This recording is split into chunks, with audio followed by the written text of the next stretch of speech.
नमस्कार दर्शक हो. उजनी धरणाची मंगळवार 30 सप्टेंबर सकाळची अपडेट आपण पाहणार आहोत. त्याबरोबर उजनी वीर सीना कोळेगावचीही थोडक्यात अपडेट पाहणार आहोत.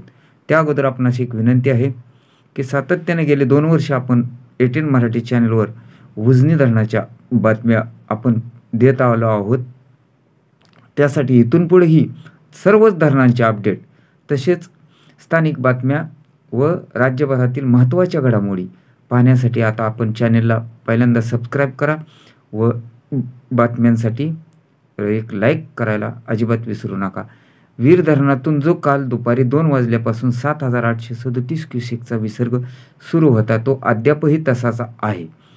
तर नीरा नरसिंगपूर संगम येथे आज सकाळी 6 वाजता नीरा भीमा एकत्र झाल्यानंतर भीमा नदीची जी पाणी पातळी होती ती 1,39,954 क्युसेक्स आहे. हा विसर्ग पुढे पंढरपूरच्या दिशेने सरकू शकतो.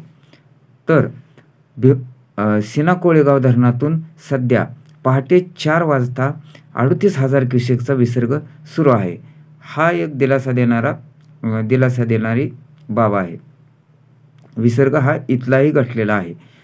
तर पंढरपूर येथील 6 वाजताची भीमा नदीची पाणी पातळी ही 1,03,881 क्युसेक्स होती.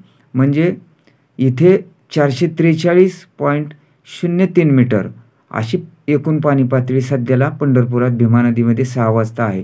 तर येथील पंढरपुरातील इशारा पातळी ही 443 मीटर आहे व सध्या ती ओलांडली आहे 0.3 मीटरने. तर येथील धोका पातळी ही 445 मीटर आहे. उजनीतून सीनामाडा योजनेत आज सकाळच्या अपडेटनुसार 180 क्युसेक्स, वीज निर्मितीसाठी 1600 क्युसेक्स, धरणाची टक्केवारी अगदी बरोबर 100% असून वीज निर्मितीसाठी 1600 क्युसेकचा विसर्ग सोडला जात आहे. तर उजनी धरणात एकूण पाणीसाठा हा 117.23 TMC झाला असून यातील उपयुक्त पाणीसाठा हा 53.57 TMC आहे. तर दौंडची आवक ही जवळपास 50,000 कमी झाली असून रात्रीच्या तुलनेत ती 34,018 क्युसेक्स आहे सध्या. तर उजनीतून सकाळच्या अपडेटनुसार फक्त 50,000 क्युसेकचा विसर्ग सध्या सोडण्यात येते. यातही अजून आवक कमी झाल्यास थोड्या वेळातच अजूनही घट होणार असल्याचे उजनी धरण व्यवस्थापन विभाग यांनी सूचित केले आहे. पुढील ताज्या अपडेटसाठी चॅनलला सबस्क्राईब करा व बातम्या आवडत असतील तर निश्चितपणे लाईक करा.